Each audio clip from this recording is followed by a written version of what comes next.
উফ কি গরম, একটু বাতাস খেয়ে নেই। আমি তাড়াতাড়ি তরমুজগুলো গাড়িতে তুলে নেই, নয়তো বিল্লি দেখলে আমার খবরই আছে, আজকে মেরেই ফেলবে। এই কে রে? আমার ক্ষেত থেকে তরমুজ চুরি করি, আজকে তোর খবরই আছে। শেয়ালের উপর এই পাথরটা ফেলে দিই, দেখ কি কেমন লাগে।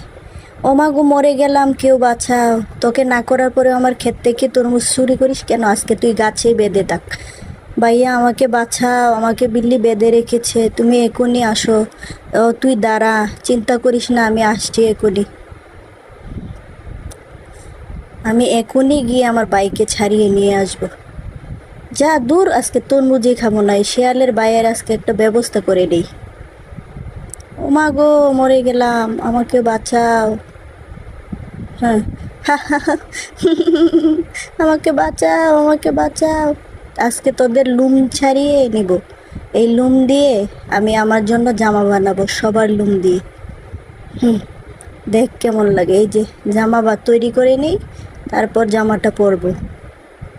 হ্যাঁ, জামাটা তো সুন্দর হয়েছে, এখন একটু নেচে নেই। হা হা হা, এখন একটু আরামসে মুরগি পুরা আর তরমুজ খাই। আর তোমরা লাইক সাবস্ক্রাইব করো।